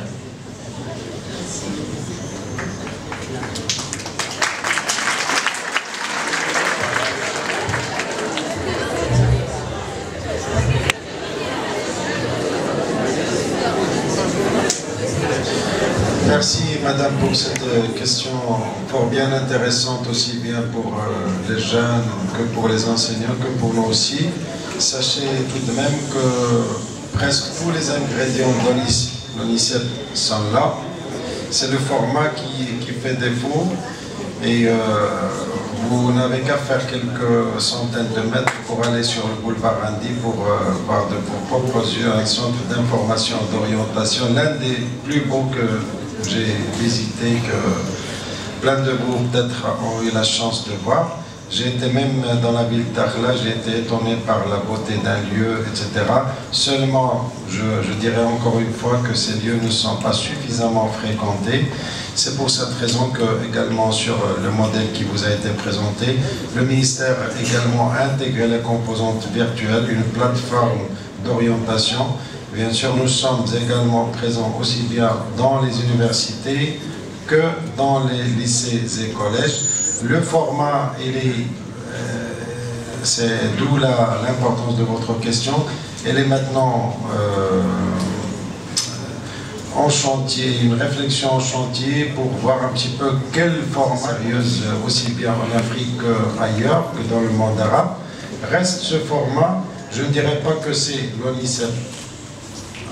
C'est le même format, peut-être que ça prendra un autre format, mais sachez que les objectifs seront toujours les mêmes, à savoir d'assister, d'orienter et pourquoi pas d'aller vers une assistance personnalisée, voire individualisée pour chaque étudiant et chaque élève et chaque personne qui est en quête d'information au sujet de l'information. Voilà, merci.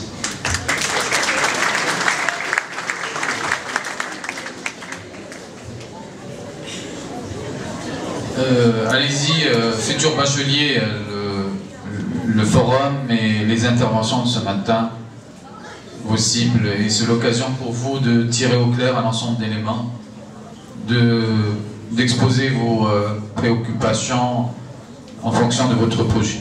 Il y a une personne au fond, s'il vous plaît, faites passer le micro.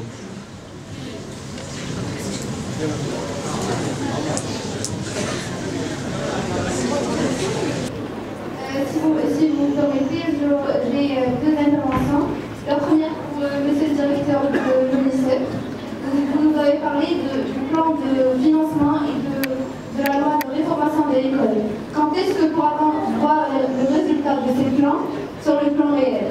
Et la deuxième question, c'est pour monsieur le directeur de Microsoft. Vous nous avez parlé du développement continu des métiers au Maroc ou dans le monde. Et comment peut-on, nous, jeunes d'aujourd'hui, prévoir les métiers qui seront dans le top dans le futur?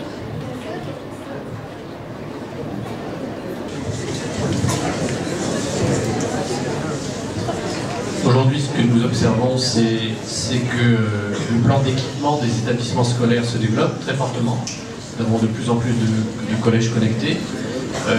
Dans la répartition des responsabilités entre l'État et les régions ou les départements, nous observons que les acteurs territoriaux dans les territoires de France développent de plus en plus la connexion à l'Internet, l'usage de tablettes, puisque les jeunes sont de plus en plus équipés en tablettes.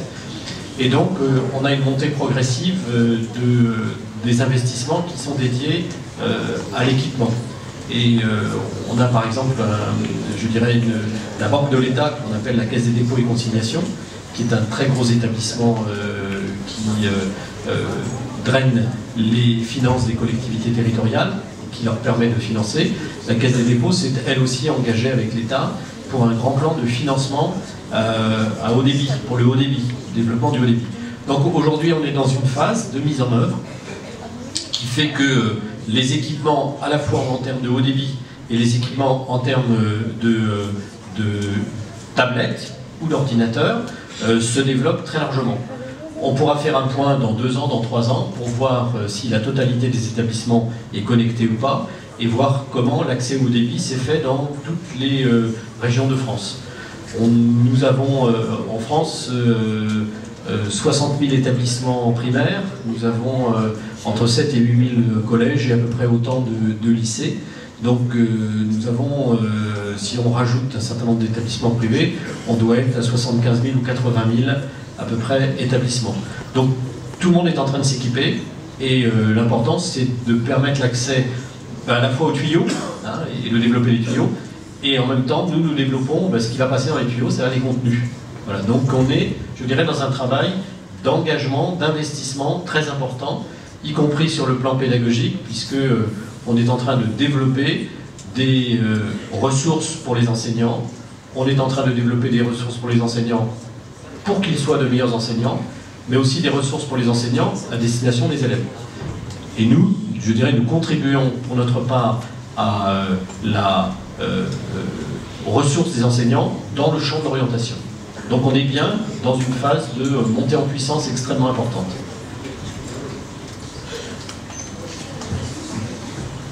Très bonne question. Quels sont les métiers d'avenir sur quoi vous devez vous pencher aujourd'hui? Dans chaque secteur, il y a des métiers d'avenir. Donc je vais parler un petit peu du secteur informatique. Il y a des tendances mondiales qui sont incontournables. Cloud computing. Juste aux États-Unis, il y a eu 11 millions d'emplois qui sont restés non couverts par quelqu'un parce qu'il y avait un manque de savoir-faire dans le cloud computing. 11 millions d'emplois, juste aux États-Unis. Donc ça, c'est une tendance, il faut s'y mettre. Tout ce qui est aujourd'hui omniprésence de l'Internet. L'omniprésence de l'Internet, ça demande des personnes qui vont connaître un petit peu, non seulement la problématique parce qu'aujourd'hui on est dans un monde mobile, donc la mobilité, le Wi-Fi, etc., mais il y a des tendances. Il y a aujourd'hui l'utilisation des fréquences télé pour passer le broadband Internet à une fraction de prix. Donc dans chaque métier, il y a des tendances, il faut suivre ces tendances. Les réseaux sociaux, je ne crois pas qu'il y a une entreprise aujourd'hui qui pense à faire du marketing sans utiliser les réseaux sociaux. D'ailleurs, je vois dans des sites, je vois dans la pub par papier, des gens qui mettent plus leur site web, ils mettent juste leur adresse sur Facebook par exemple. Donc là, l'omniprésence de cette... Et puis tout ce qui est interaction, ce qu'on appelle humain à machine. Donc c'est une interaction où il y a beaucoup d'intelligence artificielle. Donc c'est des choses qu'il faut absolument qu'on maîtrise. Et, parce que de plus en plus, on est à l'ère de la mécanisation de l'intelligence. Donc les jeunes d'aujourd'hui doivent comprendre comment faire des systèmes avec de l'intelligence artificielle, il faut s'y mettre. J'ai d'autres secteurs, par exemple, quand on voit le monde de la finance, il y a un boom de la finance islamique. Donc peut-être s'orienter un petit peu dans ce sens. Moi j'ai fait un doctorat en génie industriel spécialisé textile, et dans le temps, là je parle des fin des années 90, on travaillait sur ce qu'on appelle les tissus industriels, des tissus non tissés, à base de fibres de carbone par exemple, pour remplacer l'acier qui fait les voitures aujourd'hui. Donc chaque métier, chaque secteur, il y a des tendances qui sont déjà vérifiées de manière commerciale, de manière acceptée par le monde, donc il faut s'y mettre dans cette chose. Je ne peux pas aujourd'hui prévoir ce qui va se passer dans 10 ans, mais il faut suivre un petit peu ces tendances. Merci.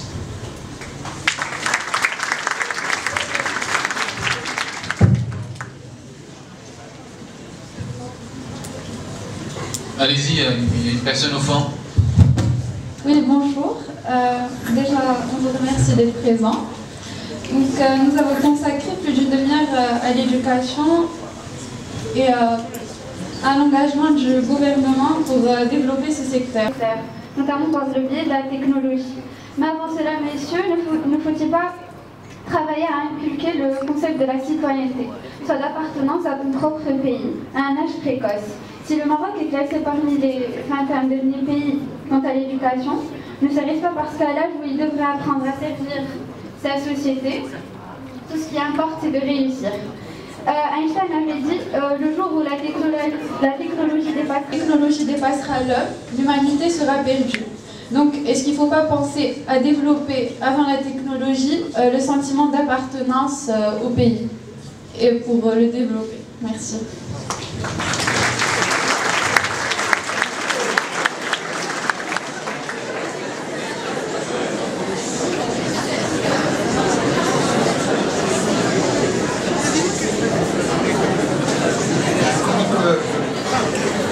Je crois que l'école du primaire jusqu'à l'université a parmi ses missions, c'est de développer la citoyenneté et de développer l'intégrité.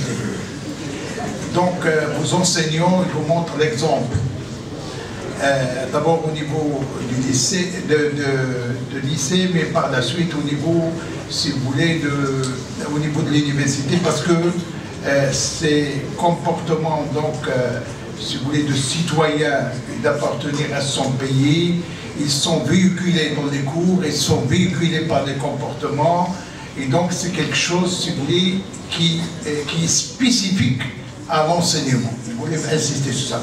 Deuxièmement, les intervenants ont, si vous voulez, soulevé un certain nombre d'éléments qui me paraissent essentiels dans le monde d'aujourd'hui.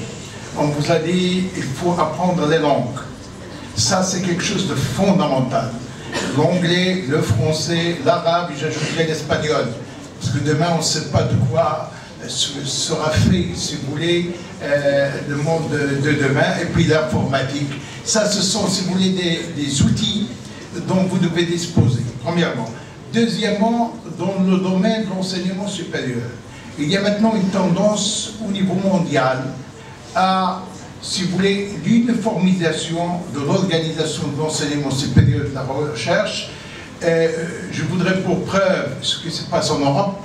l'espace européen de l'enseignement supérieur et nous sommes, si vous voulez, liés à cet espace parce qu'aujourd'hui, vous allez suivre des enseignements au Maroc et vous pouvez aller soit en Europe, soit aux États-Unis pour un semestre et venir le valider au Maroc. Donc il y a une internationalisation de l'enseignement supérieur. On n'est plus à l'âge où chaque pays a son système d'enseignement. Le Maroc est un pays ouvert et cela ne vous empêche pas de rester attaché sentimentalement, émotionnellement et même physiquement au Maroc. Donc, si vous voulez, cette internationalisation de l'enseignement ouvre d'autres perspectives. C'est que vous avez la possibilité d'aller travailler ailleurs. Il va y avoir aussi cette possibilité de mobilité au niveau international. Et j'en voudrais pour preuve le nombre de Marocains qui se trouvent maintenant aux États-Unis, qui travaillent aux États-Unis, en Angleterre et ailleurs, si vous voulez, et pour qui soutenir le développement de leur pays. Donc cette question d'appartenance, si vous voulez, ne se pose pas dans ce monde nouveau, si vous voulez, qui est ouvert, où notre pays a fait le choix de s'ouvrir sur le monde. Par conséquent, pour votre formation, vous devez rester ouvert, pour votre emploi, vous devez rester ouvert, et cela ne vous empêche pas de rester très attaché à votre pays. Merci.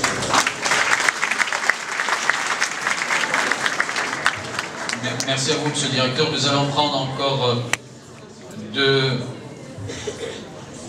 deux questions. Allez, 3 questions, parce qu'il y a le reste de la programmation qui est très riche.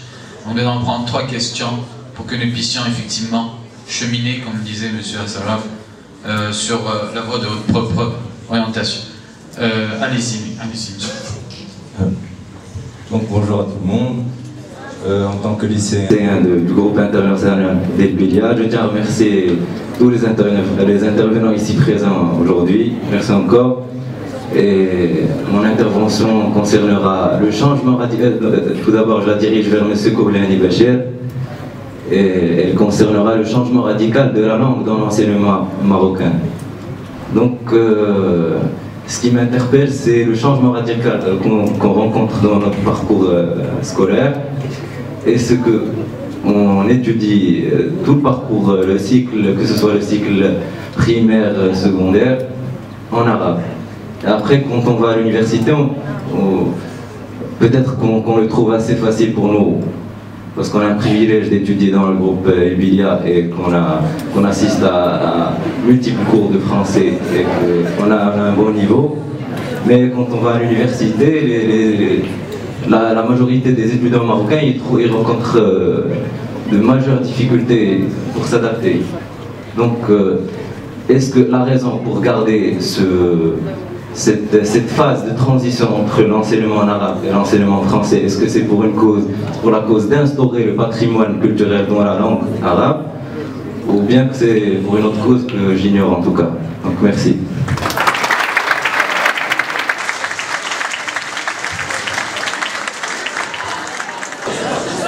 Alors, je crois de savoir cette question de changement de langue, c'est une question qui se pose depuis quelques années. Et c'est une question qui dépasse le ministère, et les ministères, c'est une question plutôt politique.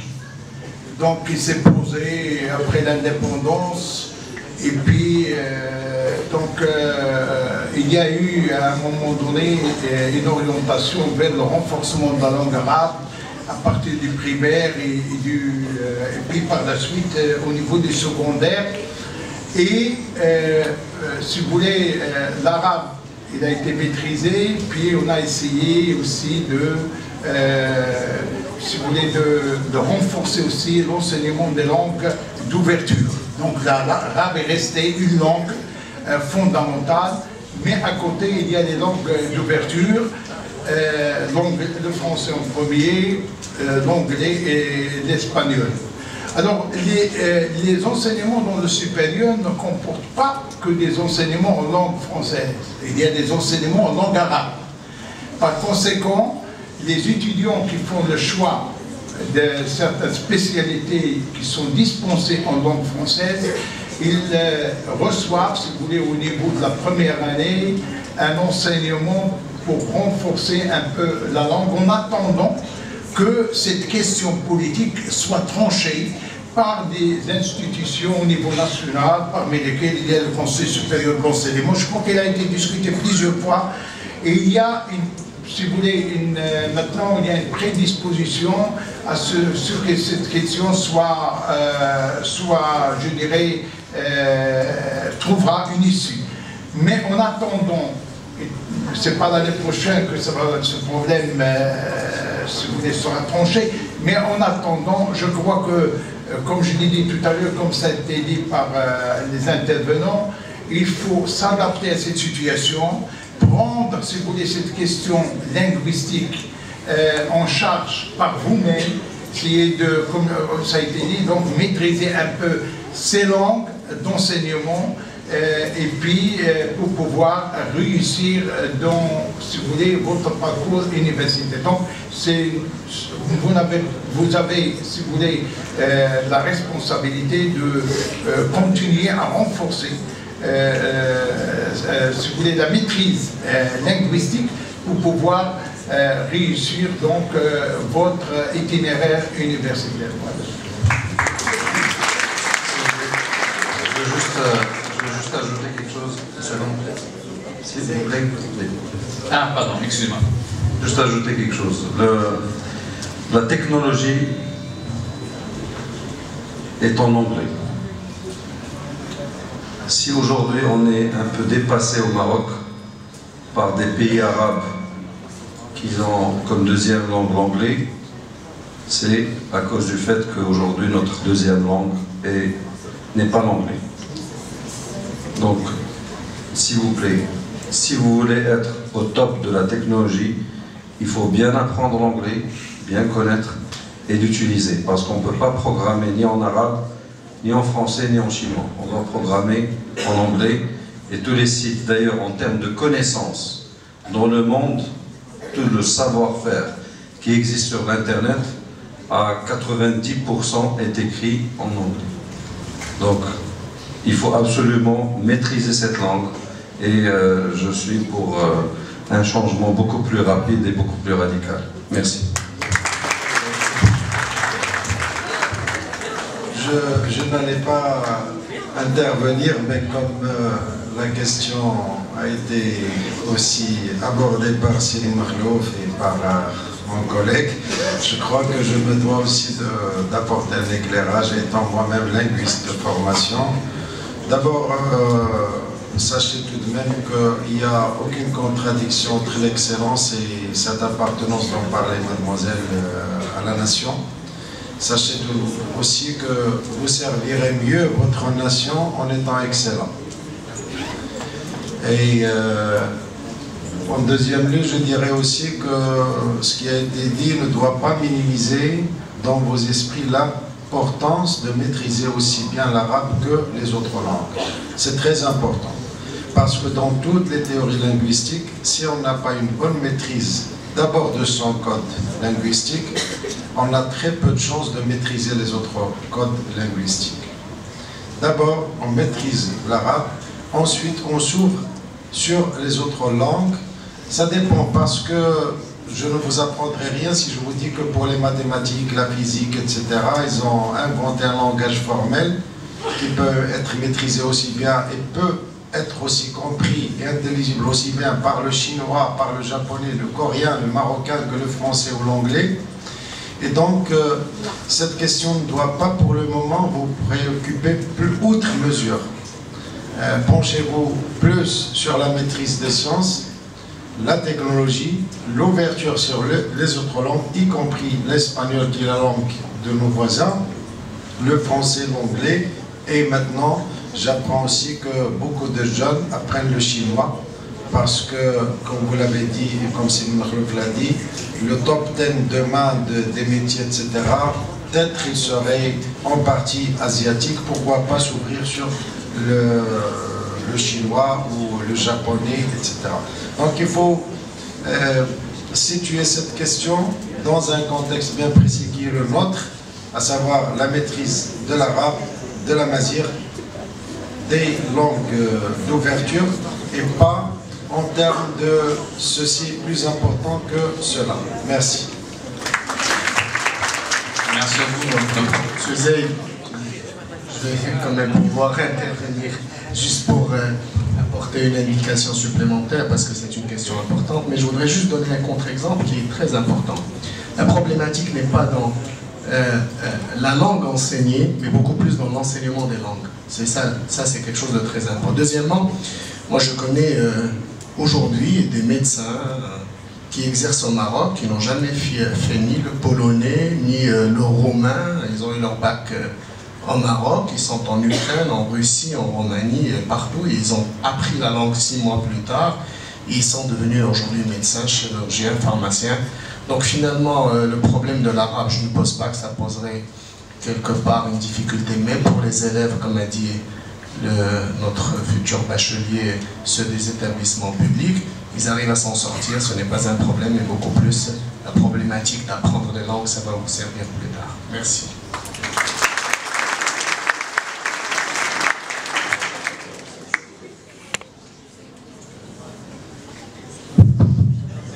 Merci. Je me présente d'abord, je suis Mdoumi Chami, directeur de l'École nationale supérieure d'électricité et de mécanique de Casablanca, qui fait partie de l'université Hassan II. Je rebondis sur des questions qui sont très importantes, surtout au niveau orientation, parce qu'il y a une personne qui a posé une question, et c'est vrai que les jeunes aujourd'hui, comme le forum l'indique, c'est plus orienté à orientation. Et à ce niveau-là, une question qui est très importante, les métiers d'avenir. Aujourd'hui, c'est une question qu'on se pose lorsqu'on a le bac ou lorsqu'on commence les études après le bac. C'est une question importante qu'il faut donner une réponse, parce que les jeunes attendent ces réponses-là. Aujourd'hui, les métiers d'avenir dépendent de plusieurs contraintes. D'abord de l'offre d'actualité et de la demande. Parce que si on regarde, bon, c'est vrai que moi aussi je suis spécialiste informaticien, mais normalement, l'offre aujourd'hui, lorsqu'on dit l'informatique ou télécom, etc., c'est des métiers de technologie, mais l'offre, elle est moins qu'avant. Si on compare 2007 à aujourd'hui, l'offre au Maroc, parce que les métiers dépendent de plusieurs aussi au niveau géographique, dépendent de la région, dépendent de la nation, dépendent du continent, dépendent à l'échelle internationale. Donc ça dépend de ce qu'on veut. On reste même d'avoir le TOEIC pour avoir le diplôme d'ingénieur, pour avoir une ouverture à l'international. Parce que comme je reviens, les métiers aujourd'hui d'avenir, pour des gens d'ici 3 ans, 5 ans, 6 ans, ben les métiers, il y a deux bases qui restent toujours ouvertes. C'est les métiers comme les métiers de santé.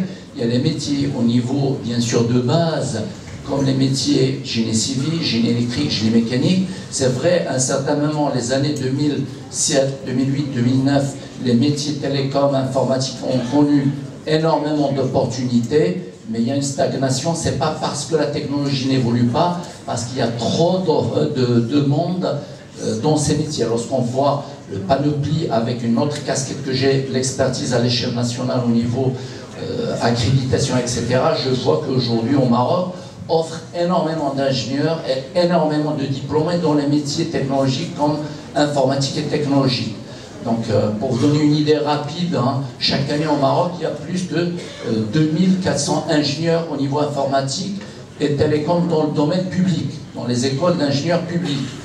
Alors, plus les écoles privées, donc ça fait plus que 5000, 6000, que le marché absorbe moins aujourd'hui au niveau de ces métiers-là. C'est pourquoi lorsqu'on dit un métier d'avenir, c'est en fonction de l'offre et de la demande. Si la demande est très importante par rapport à l'offre, donc ça pose un problème. On dit, après, on forme des chômeurs. C'est pas réellement on forme des chômeurs, mais c'est l'orientation qui était mal faite par nos étudiants et par nos pédagogues et nos offres. C'est-à-dire les établissements qui offrent, ils sont tous orientés vers les métiers technologiques qui demandent moins d'investissement. Ça, c'est le problème. Lorsqu'on voit des métiers qui sont très demandeurs d'investissement, comme les métiers de santé, les métiers, par exemple, au niveau automobile, au niveau aéronautique, etc. Aujourd'hui, au niveau automobile, au niveau aéronautique, il y a trop d'offres, il y a moins de demandes. Et ça, ce qui montre, par exemple, un exemple simple, PSA vient d'être installé, il va recruter d'ici 2017-2018, pour les gens qui sont cette année en classe prépa, plus que 1000 ou 2000, plutôt 2000 ingénieurs. Alors qu'au Maroc, on ne forme pas les 2000 ingénieurs chaque année dans ces domaines de spécialité. Les calculs, ça se fait à ce niveau-là. C'est vrai qu'aujourd'hui, il y a l'offre au niveau informatique à l'international, mais au niveau international, il faut la langue. Il faut, pour aller à l'étranger, expatrier vers les métiers technologiques à l'étranger, ben, il faut avoir la langue. Et aujourd'hui, au niveau langue, on a un problème, parce que lorsqu'on voit le pourcentage qui vient du public et du privé, et aussi le savoir-être, le savoir-faire, et l'aspect managériel dans soit les écoles d'ingénieurs pour accompagner ces métiers et technologies, on est vraiment pauvre à ce niveau-là. Il y a du travail à faire. Vous avez dit comme quoi il y a beaucoup d'informaticiens, mais que le Maroc ne peut pas absorber. Je ne crois pas que c'est vrai, parce que malheureusement, parce que c'est quelque chose, c'est un point où je travaille énormément avec le ministère de l'Enseignement supérieur, avec l'OPPT. Malheureusement, nos enseignants d'écoles d'ingénieurs sont en train d'enseigner ces étudiants, c'est ce que eux ils ont appris il y a 15 ans ou 20 ans. Je ne veux pas débattre là, parce que ce qu'il faut faire, c'est répondre aux besoins d'aujourd'hui. Et c'est pour ça qu'on a intégré dans l'enseignement supérieur et l'OPPT, aujourd'hui, ça c'est un travail que Microsoft a fait, les certifications Microsoft qui sont demandées par l'entreprise où, malheureusement, quand moi j'interviewe beaucoup de jeunes, et quand je leur dis qu'est-ce que vous avez fait, je parle de gens qui sont informaticiens, ils savent des choses qu'ils ne servent plus à rien dans l'informatique. Aujourd'hui, on a besoin d'ingénieurs dans le cloud computing. On a besoin des gens qui connaissent la mobilité, le Wi-Fi. On a besoin des gens qui savent adresser le big data et l'intelligence artificielle. C'est là où il y a le besoin. Il n'y a pas de besoin de sortir des gens qui vont faire assembly language, PHP, des trucs qui aujourd'hui sont devenus commodity. Il faut maintenant se pencher sur des métiers informatiques de l'avenir. Donc l'éducation de l'enseignement supérieur sont en train de faire ce travail avec les présidents d'université et j'espère que je ne veux pas voir. Comment ça se fait qu'il y a d'autres...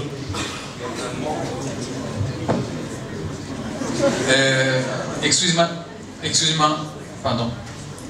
Je voudrais juste qu'on resitue, s'il vous plaît, et la journée, sa thématique. On organiserait une autre fois, si vous voulez, s'il vous plaît. Non, s'il vous plaît.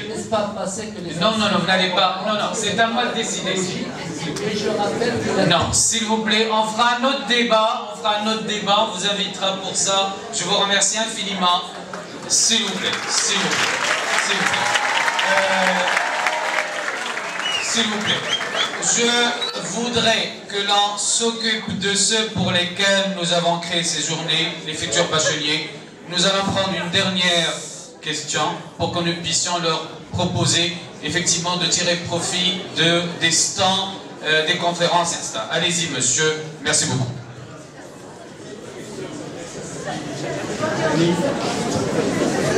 S'il vous plaît, j'interviens en tant que parent. Je ne représente pas mon institution. Alors, je pense que tous nos élèves savent ce qu'ils veulent. Pour la plupart des cas. Ils connaissent leur choix. Le problème, c'est que quelle est la stratégie du ministère pour donner la chance à tout le monde de concrétiser son rêve. Je parle en connaissance de cause. Je me suis toujours posé la question, est-ce que avoir un 18, un 19 à l'examen du baccalauréat donne l'assurance à l'étudiant universitaire de réussir son parcours dans telle ou telle école? Aujourd'hui, l'élève moyen marocain obtient son baccalauréat avec plus de 15 sur 20 de moyenne générale. C'est l'élève moyen. Alors s'il vous plaît, nos élèves n'arrivent pas à avoir la chance d'avoir une place dans une école d'ingénieur, faculté de médecine et j'en passe. Mais ils passent des concours en France, dans d'autres pays, elles excellent. Ils ont toujours eu des prix d'excellence. Alors, ma question, quelle est votre stratégie pour l'avenir, pour ouvrir plus de chances aux élèves? Alors, juste, ce qui m'a toujours intrigué, il faut trouver un moyen et créer une charte nationale des concours, s'il vous plaît, pour que les élèves aient la chance et penser à la programmation. Plusieurs écoles programment le concours dans la même journée. Merci beaucoup, merci beaucoup.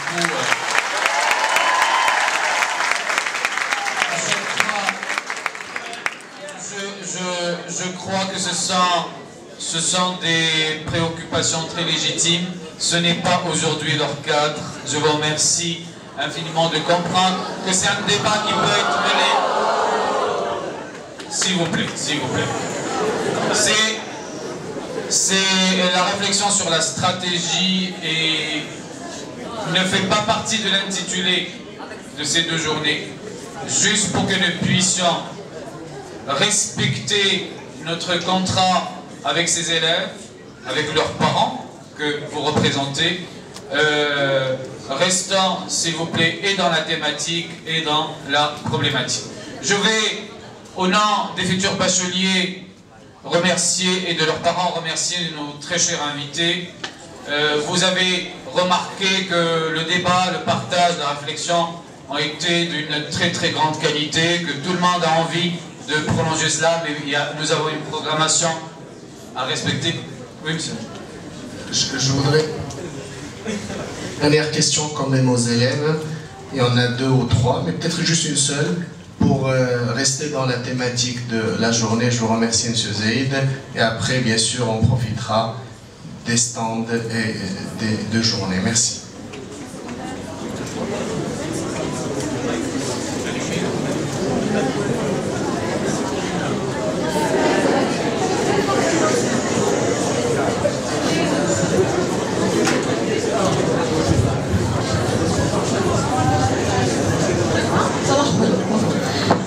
Alors je vais essayer de reformuler la question qui a été posée pour la remettre dans le sujet. Alors je suis une élève de langue africaine, donc je vais avoir un bac français. Donc moi en tant que future bachelière ou un futur bachelier marocain ou avec un système italien ou espagnol, comment peut-on faire par exemple pour les études de médecine, je sais pas moi, d'architecture, etc. Il y a toujours un seuil qui est imposé pour passer le concours. Comment peut-on réduire l'accès au concours à cause de la moyenne qui a été obtenue par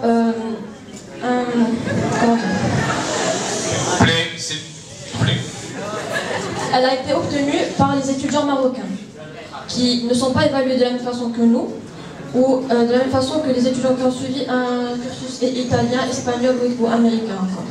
Et quand on veut se tourner vers la France, on voit qu'on n'a pas les mêmes chances que les Français qui ont, par exemple, avec le numerus clausus, il y a déjà un seuil qui est très très serré, mais qu'il y a encore plus pour les étrangers. Donc si on n'a pas notre chance dans notre pays, ni en France, qui est le pays à peu près le plus proche de nous, où est-ce qu'on peut se tourner? Donc voilà, par rapport à l'orientation et par rapport à l'étranger.